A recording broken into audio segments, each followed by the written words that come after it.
Hey guys, welcome to Chandler TV, and just a quick recap of the weekend in the life of Cha, and probably some stuff you've experienced over the weekend. Friday night, the Bellator fights on Spike TV. I'm gonna be honest, I was out enjoying the beautiful weather in the evening with my girls, and caught the Dada 5000 Kimbo Slice fight. That's a joke. I mean, these guys were getting paid big bucks to fight on national TV, and they can't come in to the ring with the proper conditioning. I mean, this wasn't just something that happened 2 weeks ago saying, hey, we're going to put on a fight. I'm surprised it went all 3 rounds. And then Dada 5000 after the fight had a cardiac scare. Last reports I saw on Yahoo, he was in stable condition. So hopefully the next time either of those two think about fighting, one, they'll choose not to. Two, if they are going to step in the ring, they'll be in condition. The Gracie Shamrock fight, kind of a letdown.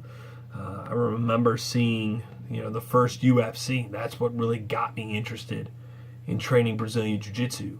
And these guys have no love loss, and for the match to go the way that it did, you wouldn't expect anything less. Some sort of controversy where the first knee caught Ken in the groin.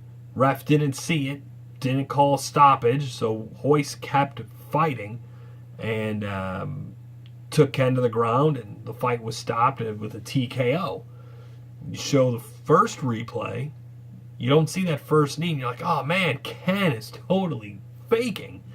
And then you see the full replay, and you're like, that was a clean shot right to the boys. The ref didn't see it. Hoist, you got to do what a fighter is supposed to do. Keep fighting until the ref says stop. All right?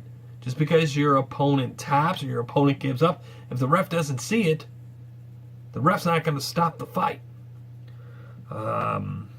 Over the weekend, watched a couple movies with my daughters.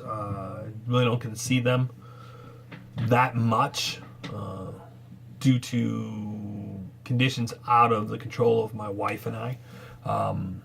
So while my wife does stuff with the girls in the evening, I'm doing stuff for work.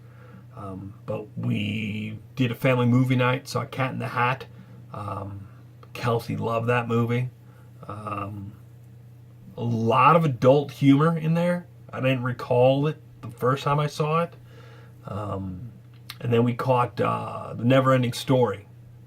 If you haven't sat down and watched The Never-Ending Story with your kids, do so. Stellar soundtrack. Oh, great stuff. What else? Oh, Pancake Days. Took the girls to Pancake Days. That was a blast. But the drivers in Bloomington Normal, you're making me want to go out and get a dash cam and post all the video that I capture. How are you driving on a one-way street with 3 lanes in the right lane, and then all of a sudden making a left-hand turn, cutting off 2 other drivers? If the 2 other drivers were, I would say, under the age of 25, they'd be most likely texting and driving, and they would have T-boned this car. So that's a good reason for you kids out there that are driving not to text and drive, because you have morons that don't understand how to make a left-hand turn. The fact that you should move over to the left lane and then make your left-hand turn and not just cut people off from the right lane. I think one of the biggest news stories over the weekend, Apple versus the FBI in the San Bernardino terrorist attacks. The terrorist destroyed his iPhone, but reports from CNN, Fox, Yahoo say that one of the reasons why the story is going in this direction, where the government wants Apple to either A, hack into its own software by creating a backdoor device, or changing the operating system, which would allow the government to have unlimited attempts to figure out the password. We find out that the San Bernardino County, when they had the phone, they tried resetting the password. And by attempting to reset the password, that messed up the iCloud, and the phone didn't do the standard backup it would have, which would have then allowed Apple to just go in, get the information, and give it to the FBI. But because they were messing around with the iCloud password, that in sense locked up the phone. And that's what Apple is making its multi-billion-dollar company based around, is the fact that it's going to protect your privacy. If you lose your iPhone and someone tries your password, and after the 10th try they get it wrong, your phone locks up. They're not going to be able to get your information. And they're at risk of losing a lot of money if they build a new operating system, or if they build a device that allows the government to go in and get the information off this phone, because that technology now would exist. And the bad guys would be able to get it, and they would be able to access any iPhone, iPad, anywhere, at any time.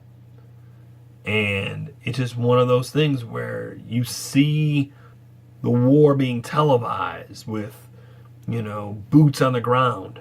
But what you're not seeing is the cyber war that's taking place. And the fact that if you create this little opening, it's just going to get bigger and bigger and bigger. And the data that you have won't be as safe as it once was. So Apple has a few more days before they have to answer to the government. So we'll have to wait and see what happens. It's going to be an interesting story. I mean, don't take my word for it. Do your research on it. Yes, we need to get the information. But it sounds like there was a way to get that information, and that got screwed up when they were trying to, and I mean it was the San Bernardino County Police that were trying to reset the iCloud password. If they would have left it alone, everything that I've read, everything I've seen online, shows that Apple would have been able to hand that information over to the government. So we'll have to wait and see what happens. Thank you for watching Chandler TV. Not always this serious. So thanks for watching, and we'll see when the next episode comes about.